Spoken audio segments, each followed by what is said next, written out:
Hi everyone, this is Aaron Ruck, and today what we're going to do is we're going to go over how to use the shop mill programming function on our fryer mills. This is how we're going to work towards getting our final stage in getting our Siemens certification. So what we're going to be doing is we're going to open up our mill, and it will just take a second to load. The first thing I want to get out of the way is to make this a little bit quicker. I have gone in and I have created my tools. I have created a 1, tool 2, 3, 4, 5, and I have the diameters right here. So if you don't have this set up such as this, it's fine. Just make sure that you have it set up before you start programming. And if you have them labeled as different tool numbers, that is also just fine as well.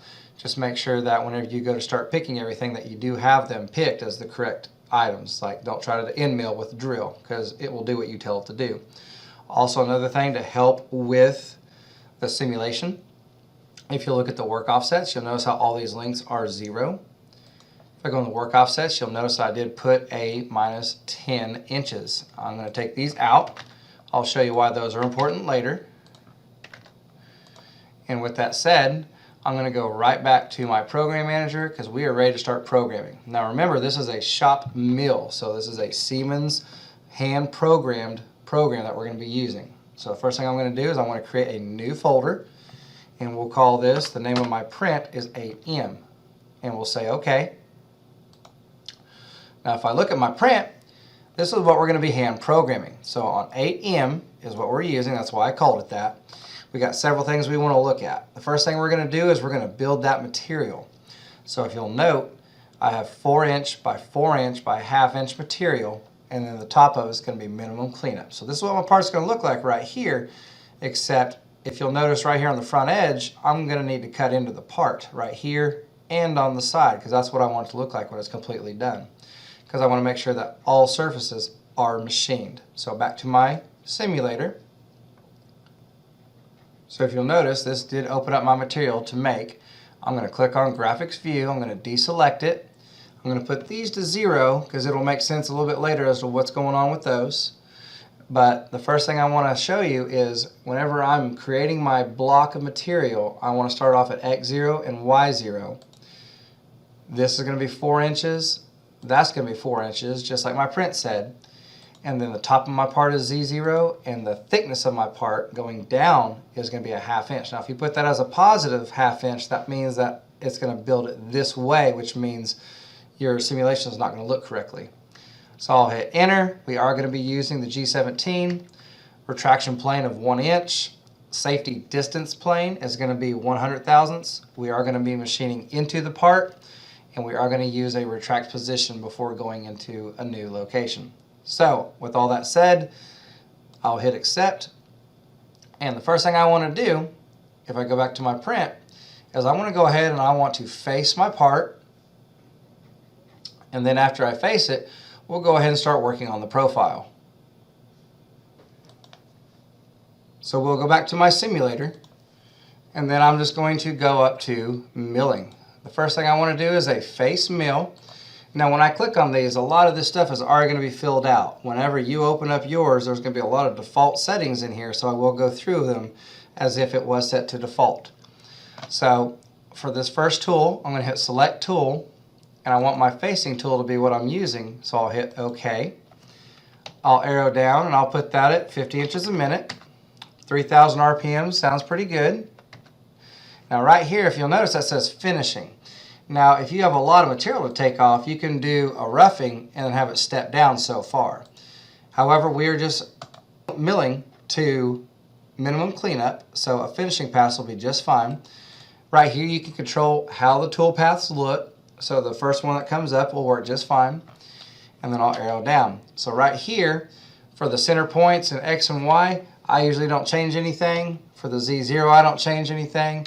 I let it know that the furthest point in X is 4, just like when we were setting up the material, and the furthest point in Y is also 4 inches. If you'll notice, this will probably come up 0, and these will be red. So for example, you would see something like that. Well, with Z0 being the top of my part, for simulation purposes, I'm just going to make that 5,000. So you notice that does go back to white because the machine doesn't have any logic interference. It'll be doing a 65,000 step over or 65% step over.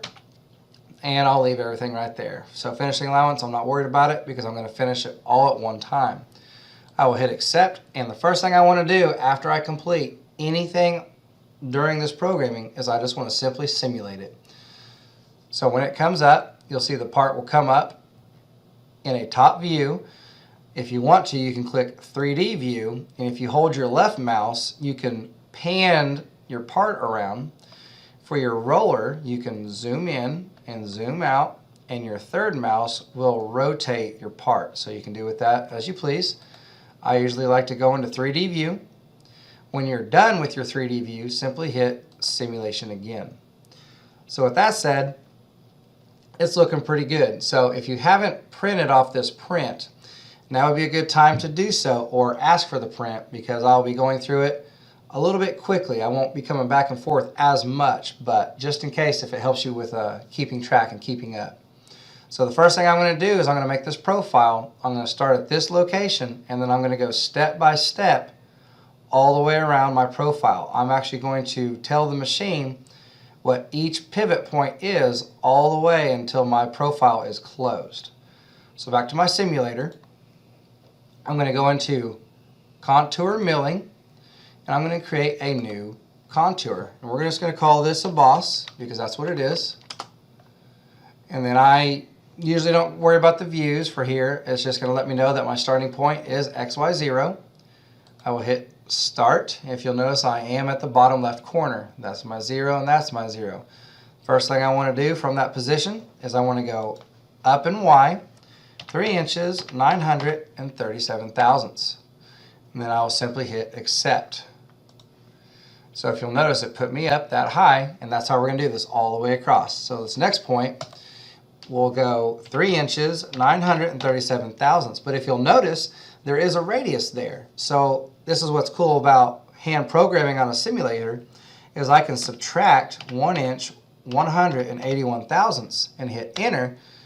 And then when I go to accept it, you'll see that it did stop it short of the amount that it needed to be stopped. It went to 3 inches 937 thousandths and then subtracted 1 inch 181 thousandths, which gives me this current location. I like that, so I'll hit accept. From here, I'm going to be doing a radius.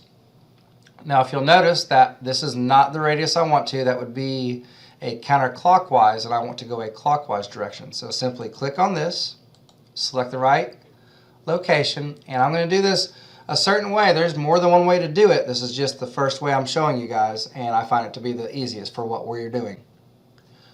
I'm going to come right here, and I'm going to say 3 inches 937 thousandths is where I'm going to end at.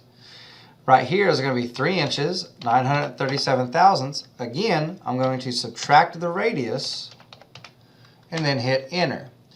Now, nothing's going to show up until I hit that right there. I'll click on graphics view. That way it will show me that it does this radius. Now, until I hit that, it just puts my location right there. That's my end location. But by hitting my tangent, it swings that radius the correct direction to the correct position. So I'll hit accept, and I'm going to move down. Again, I'm going to move to 984 thousandths plus that radius of 312 thousandths. I'll hit enter. So from here, I want to do another radius, go the right direction. I'm going to type in my endpoints. My endpoint X is going to be 3 inches 937 thousandths minus 312. Now this will be 984 thousandths. And then when I hit tangent, it does swing it. And now from here, I'm going to go 1 inch 969 thousandths plus 0.312 thousandths. Enter. Hit accept. And now this time, whenever I swing it, it is going the right direction. So I will simply put in there the 1 inch 969 thousandths. And then the Y will be 984 thousandths, subtract 312 thousandths, and you'll see it puts my endpoint right there, and when I hit tangent, it does swing it all the way down. And then from here, I'm just going to go back to Y0 and X0. And if you'll notice, this has done my entire profile. So from here, I'm going to hit accept because I have finished my boss Now that I have a contour, I want to go ahead and create tool path. So path milling, I'm going to be using a tool, so I'll select tool number 2, which is a 1/2 inch end mill. And then I'll come down, and 50 inches a minute looks just fine. 4,000 RPM sounds good. Now right here, notice how it does have the finishing symbol I want to use for roughing. I do want to be going forward. Now keep an eye out for this right here. This radius compensation is to the left of the line. You have several different options. I'm doing the profile, but if I wanted to cut on the inside of the line, I would select that right there. So by default, it comes up using this symbol, which will cut on the left side of the line. So my Z0 is the top of my part. My depth of my profile, if we come back and look at it, says 150 thousandths deep. And then I want to take 50 thousandths depth of cut each time. I'm not worried about leaving anything for the finish allowance. In Z, now on the plane for leaving finish allowance on those sides, I'm going to go ahead and leave 10 thousandths. That way it gives me a nice finish cut, which is really easy to program because we have this ability. So I've got an approach point. Now keep in mind, this approach point means it's going to start 500 thousandths off to the left, and then when it retracts, it's going to come off again 500 thousandths off to the left, okay? Or down, possibly, whichever one that default selects right here. Now keep in mind that this will have to be changed later on, and I'll show you why. It won't have to be changed in this path, but it'll be changed in something else. So before I do anything, I want to go ahead and hit path milling again. All I'm going to do is change this to finishing. I want this to take everything out on one pass, and then I'll just simply hit accept. Very cool. I'm going to use the same tool, feed rate, RPMs. That's all it's going to do is take off that 10 thousandths that we left on that previous function. So I have a roughing and a finishing, and now that I have completed the boss, I'm going to simulate. And of course it will simulate the face, and then it will start simulating that boss. One thing I want to point out is that it does look just like the blueprint. It is not cutting on these sides. However, I must have machined surfaces all the way around the part, and I'll show you why what that's going to look like here in a minute. So I'll move that back to the middle. I'll turn off simulation. Now if you noticed, I'll turn this on one more time so I can point out what I'm looking at. If you look right here, I have some material that's been left over from that end mill and a big chunk of material right there, and I'm going to call that excess. So I need to make toolpath that will get rid of this excess material. So click off of simulation. I want to go to contour milling. I'm going to make a new contour, and then I'm going to simply select excess. We'll call it that right there. So notice how it wants to start right there at the bottom left. However, I don't want to come down at the bottom. I'm going to tell it, looking at our blueprint, I'm going to tell it to come to X 4 inches, and I want it to be down right here because I don't want it to come down on top of the part. The goal is for my toolpath to come up, over again, and I want to come far enough because I'm going to move up here to click that off. And I'm going to come up, and I'm going to just put my tool right over the top of that right there. By doing that, my tool by default will take that off. So we'll come back to our sinew train. And then my starting location is going to be 4 inches. And I want to start a -1/2 inch right there. So that way I know my tool will be completely off the part, and I'll hit accept. So now that I have my starting location, there's my home. There's my starting location for this new profile that I'm doing, the new contour. I'm simply going to move up, and it's up to you to figure out the numbers. I'll let you figure it out. I'm going to come up to 300 thousandths, and then I'll hit OK. And now here's something that's cool. Usually what I do is I'll type in these locations because they are known locations, and then I'll subtract half the diameter of my tool, or a little more. That way it puts me in a good spot. That way there's no guessing. I know what's happening. So again, I'm going to come over 1 inch, 969 thousandths, plus I know 250 thousandths is half the diameter of my tool, so I'll go 300 thousandths. So that way I'm 50 thousandths away from actually cutting that profile that I just made. That might sound confusing right now. It will make a little bit more sense later on. So the same thing, I've got 984 thousandths minus 300 thousandths. I'll hit OK. And now I want to clear all the way off the part, which is going to be 4 inches, 500 thousandths. I'll move up to 4 inches like we said. And then I'm simply going to move over to 4 inches as well and hit OK. So now that I have a contour, I'm going to do a path mill. I'm not going to do a finishing on here, but I do want to go 50 thousandths depth of cut each time because I'm just cutting off excess. There's no need to have a finishing pass, but I'm going to do 50 thousandths levels and I'm going to hit OK. Now remember that symbol I told you about. We're not going to change anything right now. I want you to see what it looks like if I don't change that symbol.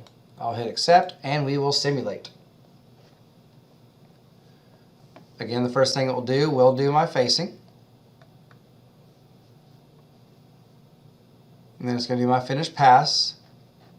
If you notice right there, it's cutting way far into the part. Now, it's doing that because I told it to cut on the left side of the line. So by doing that, it goes further than what it's supposed to. This is an easy fix. I will go back to what I'm doing. I can either hit the right arrow on my keyboard or I can click on it. I didn't cover that earlier. But now I don't want it to stay on the left side of the line. I want to do center line programming. So I'll select that. I'll hit accept.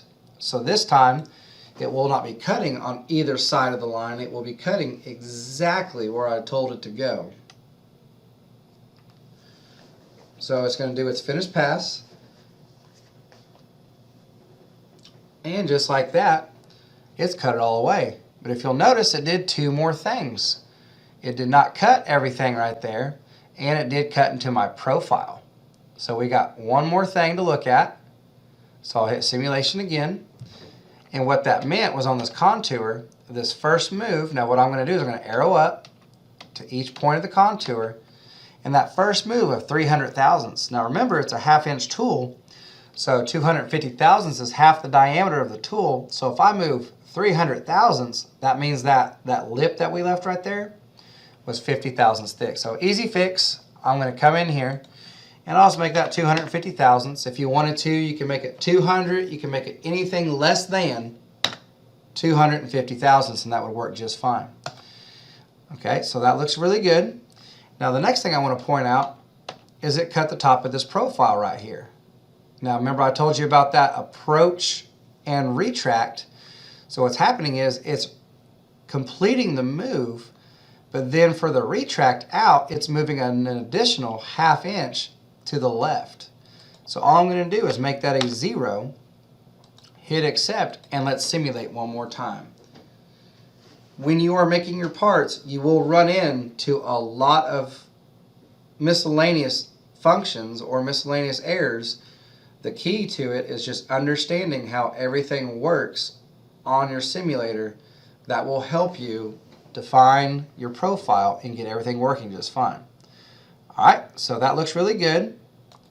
It's not cutting into it. Now the next thing I told you is that I want to cut all the way around the profile. So I need it to cut into here. So on my setup, I usually tell people to go in about 30 thousandths on both sides. That way I can keep 30 thousandths clean up over here and over here, so it keeps everything nice and even. But to do that, I'm already pretty far into my programming. So I'm going to come all the way back up here to my block header, and what I'm going to do is I'm going to move my material down and to the left of the starting point. So keep in mind, this location right here, this corner, I have it programmed to X0. So what I'm doing is imagine that profile being inside here. I am moving this block of material down and to the left of that starting point. So I'm going to hit accept and I'm going to simulate one more time and you'll see what that does. So now that you see, the profile has not changed. My paths have not changed. And it cuts on both sides right here. But remember I told you, if I just went 250 thousandths, that it's going to leave anything else. So that is a 30 thousandths lip. So I'll come back to my simulation, and that very first line of 250, we'll make that 200 thousandths. And again, anytime I change something,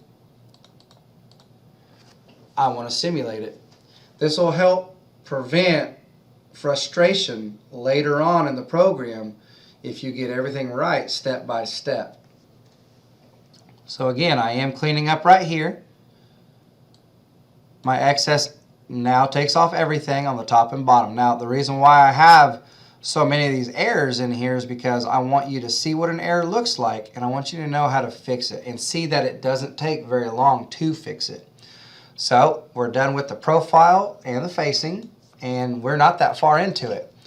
So what I'll do is I'll move my cursor where I want it to be, and I'm going to make a pocket.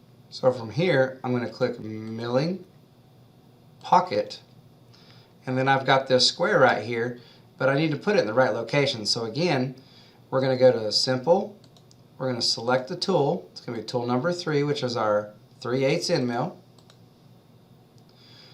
And 30 inches per minute looks good. 600 or 6,000 looks good. And I'm going to change this to a roughing. So the first thing it wants me to do is put in those locations.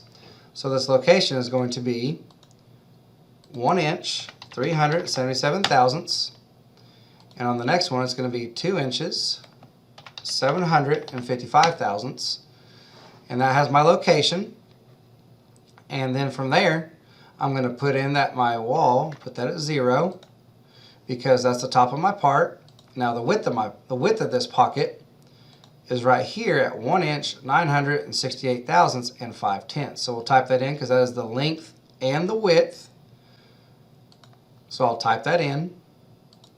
1 inch, 968 thousandths and 5/10. And again, 1 inch, 968 thousandths and 5/10. So now you can see on the screen, it looks really good. It actually positions it where it should be with the graphics view selected. So from here, I want to tell it how far deep to go. Okay, I have a radius on there, but I'm going to come back to that in a second.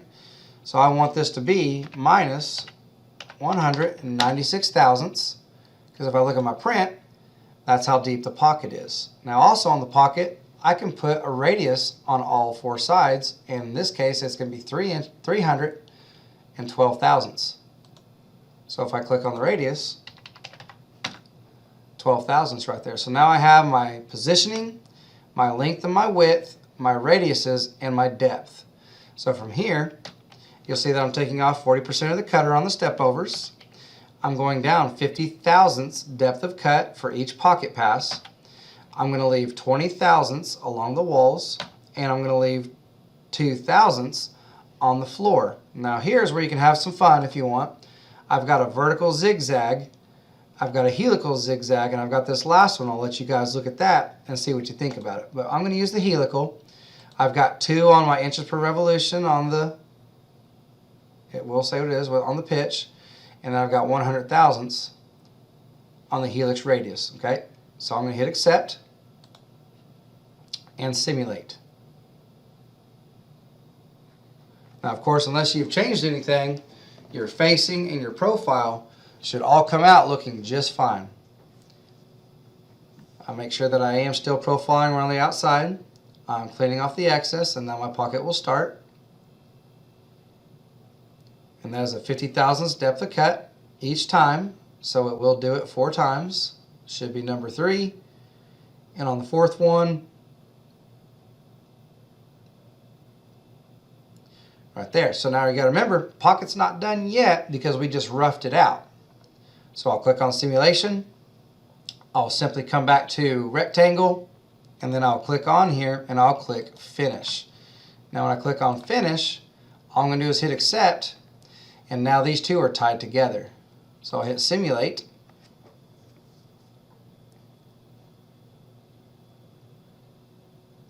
And if you want to, you're always more than welcome to speed up your simulation. I've got it at 115%. If I go to 120, it will go so fast that we can't see what's happening.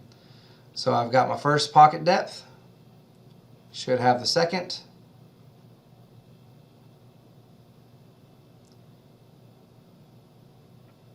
And then I've got my 4th pocket depth. And then I've got my finished pocket depth. And on the finished pocket depth, you can make it go 50 thousandths at a time, or you can go ahead and just make it do all of it at once. So that was my rough and finished pocket.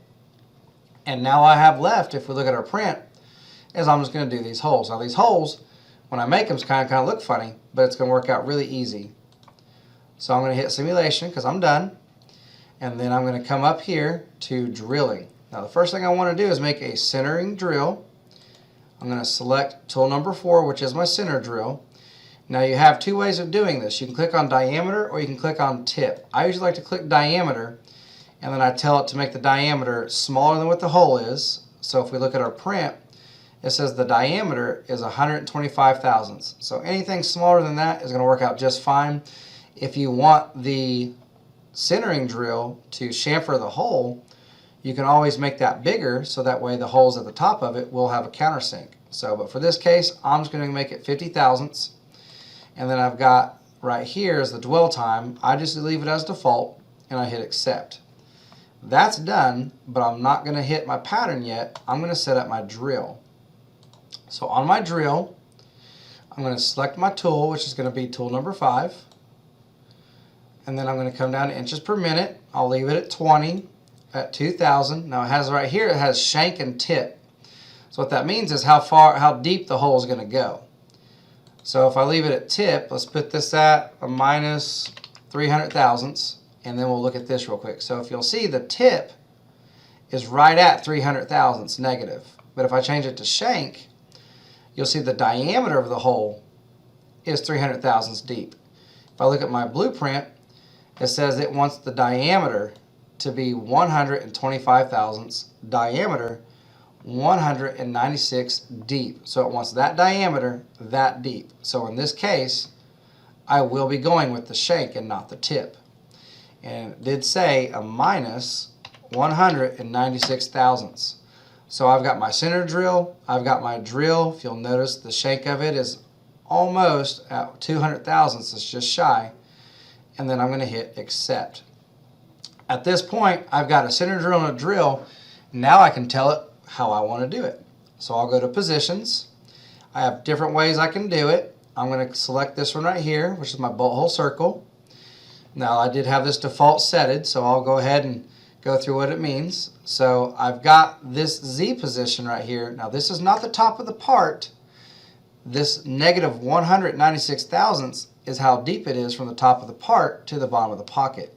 Now if I make it 196 thousandths deep, there is a chance that the tip of my drill is going to go across the top of my part. But if you remember at the very beginning, there is a retract plane of 100 thousandths. So you do want to program it right to negative 196 thousandths. So don't think that you're going to scratch across the top, because we have set it up with that clear plane or that retract amount, so it will clear. So that might sound like a lot, but all I'm trying to say is program it exactly the way it shows on your print.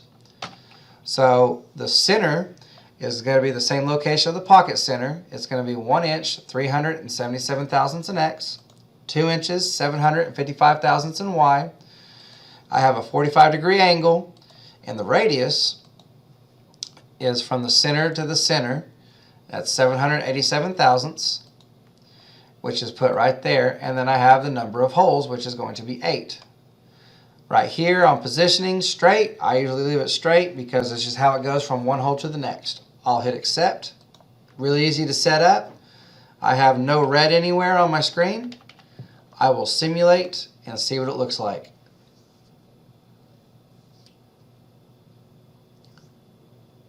So once this gets done simulating, if everything looks the way we want it to look, then in not very much time, we have gone through and we have generated a toolpath for our facing, our boss, our pocketing. Also, we generated a toolpath for getting rid of the excess material that was left from our boss. And we also got our drilling. So if we watch this, after the finishing passes on the pocket, it should come in and it should do our spot drilling. So just 50 thousandths diameter. And then it comes through and it will drill all the way in there. So with that said, looking at my part, you can see that My holes don't go all the way through, which they shouldn't.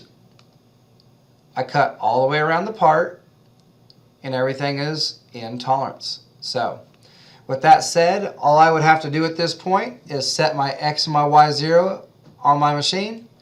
I would set my Z0, and then I could simply select execute. And from that point in time, I would hit cycle start, and it would go through and actually start cutting everything. However, I don't have anything set up, and this is a simulator, so it won't work. And all I would have to do is just put this program on my USB and take it out to the machine. Or if you're already on the machine, you can just simply set up your work offsets in your tools and hit cycle start. So again, my name is Aaron Runk. I hope this is useful. It is a lot of information. Please watch it a couple times if you have any questions. And thank you again for watching.